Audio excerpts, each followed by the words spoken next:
ഇന്ന് ഞാനിവിടെ നല്ല 2 ചമ്മന്തിയാണ് തയ്യാറാക്കുന്നത്. ചോറിൻ്റെ കൂടെ കഴിക്കാനായിട്ട് നല്ല സൂപ്പർ ടേസ്റ്റിൽ 2 വിധത്തിലുള്ള ചമ്മന്തി അല്ലെങ്കിൽ ചട്നി എന്നൊക്കെ പറയാം. അപ്പം പെട്ടെന്ന് തന്നെ തയ്യാറാക്കാൻ പറ്റും. അതുപോലെ തന്നെ ചോറിൻ്റെ കൂടെ ചപ്പാത്തിയുടെ ഒക്കെ കൂടെ കഴിക്കാനായിട്ട് നല്ല ടേസ്റ്റാണ്. ഇതുപോലെ തയ്യാറാക്കി വെച്ചാൽ നമുക്ക് പെട്ടെന്ന് ചോറിൻ്റെ കൂടെ കഴിക്കണം തോന്നുമ്പോൾ കഴിക്കാൻ പറ്റും. അങ്ങനെ ഞാനിന്ന് ആദ്യമായിട്ട് തയ്യാറാക്കുന്നത് ചക്കക്കുരുവിൻ്റെ ചമ്മന്തിയാണ്. അപ്പോൾ ചക്കക്കുരു ഒന്ന് വറുത്തെടുക്കണം. ഇതുപോലെ ഒരു തവയിലേക്ക് ഇട്ട് കൊടുത്തിട്ടുണ്ട്. ഇതൊന്ന് നല്ലവണ്ണം വറുത്ത് കിട്ടുന്നവരെ ഇതൊന്ന് നമുക്ക് തുടർച്ചയായിട്ട് ഇളക്കി കൊടുത്തുകൊണ്ടിരിക്കണം.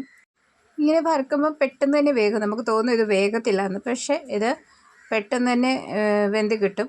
എൻ്റെ കയ്യിലിരിക്കുന്ന തീരെ ചെറിയ ചക്കക്കുരുവാണ്. അപ്പം ഇത് പെട്ടെന്ന് തന്നെ വെന്ത് കിട്ടിയിട്ടുണ്ട്. അങ്ങനെ ഇതെല്ലാം ഒന്ന് വറുത്തെടുത്തു. ഇനിയും പാനിലേക്ക് എണ്ണ ഒഴിച്ച് കൊടുത്തിട്ടുണ്ട്, വെളിച്ചെണ്ണ. ഇതിലേക്ക് ഞാൻ ചേർത്ത് കൊടുത്തിരിക്കുന്നത് പിരിയൻ മുളകാണ്. എരിവുള്ള മുളകും ചേർത്ത് കൊടുക്കാം. അധികം എരിവില്ലാത്തത് കൊണ്ട് ആണ് ഞാൻ ഈ മുളക് എടുത്തത്. അപ്പം മുളക് ഒന്ന് ചേർത്ത് കൊടുത്തു. ഇനി ഇതൊന്ന് നല്ലവണ്ണം ഇളക്കിയെടുക്കാം, ഫ്രൈ ചെയ്യണം. ഇനി ഇതിലേക്ക് ഞാൻ സവാള ഉള്ളിയാണ് ചേർക്കുന്നത്. ചെറിയ ഉള്ളി എൻ്റെ കയ്യിലില്ലായിരുന്നു, അതുകൊണ്ട് സവാള ഉള്ളി ചേർത്ത് കൊടുത്തു. ഇനി ഇതൊന്ന് നല്ലവണ്ണം വഴറ്റിയെടുക്കണം. ചെറിയ ഉള്ളിയാണ് വേണ്ടത്, പക്ഷേ ഇപ്പം എൻ്റെ കയ്യിലില്ലായിരുന്നു, അതുകൊണ്ട് അത് ചെറിയ ഉള്ളി ചേർത്തില്ല, സവാള ഉള്ളി തന്നെയാണ് ചേർത്തത്. കുഴപ്പമില്ല, അതിനും നല്ല ടേസ്റ്റൊക്കെ തന്നെയാണ്. അപ്പോൾ സവാള ഉള്ളി കിട്ടാത്ത സ്ഥലങ്ങളുണ്ടല്ലോ, അന്നേരം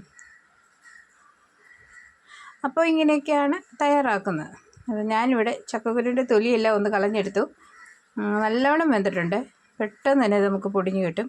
ഇതിലേക്ക് ഞാൻ വെളുത്തുള്ളി 3 അല്ലി ചേർത്തു. പിന്നെ പച്ചമുളക് ചേർക്കണമെന്നില്ല, ഞാൻ എൻ്റെ ഒരു ഇഷ്ടത്തിന് വേണ്ടി ഒരെണ്ണം ചേർത്തു എന്നേ ഉള്ളൂ. പിന്നെ അതിന് ശേഷം നല്ല തേങ്ങ ഫ്രഷായിട്ടുള്ളത് ചേർത്ത് കൊടുത്തു. ഇനി ഇതിലേക്ക് നമ്മൾ വറുത്ത് വെച്ച മുളകും ഉള്ളി അതും കൂടി ചേർത്ത് കൊടുക്കാം. പുളിയൊന്നും ഞാൻ ചേർത്തില്ല കേട്ടോ. പുളി ചേർക്കുമെന്ന് എനിക്കറിയത്തില്ല. പുളി ചേർത്താൽ ഒരു വേറെ ടേസ്റ്റായി പോകുന്ന കണ്ടിട്ട് ഞാൻ പുളി, കറിവേപ്പില അതൊന്നും ചേർത്തിട്ടില്ല. അപ്പം ഇത്രയും സാധനങ്ങൾ മാത്രമേ ചേർത്തുള്ളൂ. ഉപ്പുപൊടി ചേർത്ത് ഇതുപോലെയൊന്ന് അരച്ചെടുത്തിട്ടുണ്ട്. പെട്ടെന്ന് തന്നെ നമുക്ക് തയ്യാറാക്കാൻ പറ്റും. ചക്കക്കുരു കൊണ്ട് ചമ്മന്തി തയ്യാറാക്കിയിട്ടില്ലാത്തവർ ഇതുപോലെ തയ്യാറാക്കി കഴിക്കുക. ഇനി അടുത്തത് മാങ്ങാ ചമ്മന്തിയാണ്. അതിനായിട്ട് ഞാനിവിടെ പാൻ അടുപ്പിലേക്ക് വെച്ചു. ഇനി അതുപോലെ തന്നെ മുളക് നമുക്കൊന്ന് വറുത്തെടുക്കണം. ഇതിലേക്ക് ഞാൻ ചേർക്കുന്നത് വെളിച്ചെണ്ണ തന്നെയാണ്. വെളിച്ചെണ്ണ ചേർത്ത് കൊടുത്തു.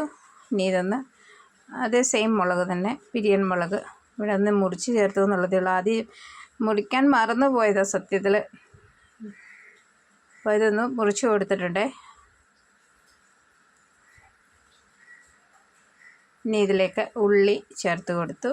ചുവന്നുള്ളി, ചെറിയ ഉള്ളി ഉണ്ടെങ്കിൽ അത് നല്ലത്. ഞാൻ എൻ്റെ ഇല്ലാഞ്ഞുകൊണ്ട് സവാള ഉള്ളി ചേർത്ത് കൊടുത്തു. ഇനി ഇതും അതുപോലെ തന്നെ ഒന്ന് വഴറ്റിയെടുക്കാം നല്ലവണ്ണം.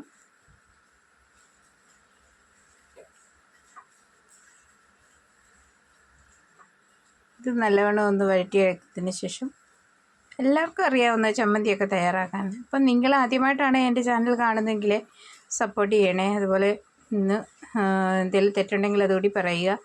അപ്പോൾ ഇത് മുളകും ഉള്ളിയെല്ലാം കൂടി ഒന്ന് വഴറ്റിയെടുത്തു.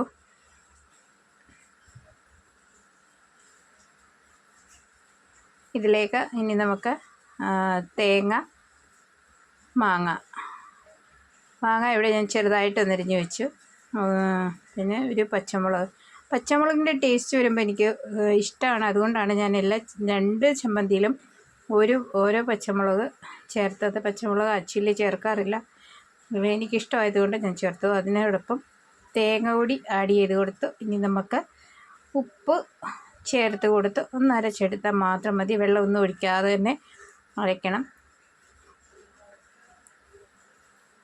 അപ്പം ഞാനിതൊന്ന് അരച്ചെടുത്തിട്ടുണ്ട്. തേങ്ങ ഇച്ചിരി എളുപ്പം തേങ്ങ ആയതുകൊണ്ട് ഇച്ചിരി ലൂസായിട്ട് തന്നെയാണ് ഇത് കിട്ടിയത് ചമ്മന്തി.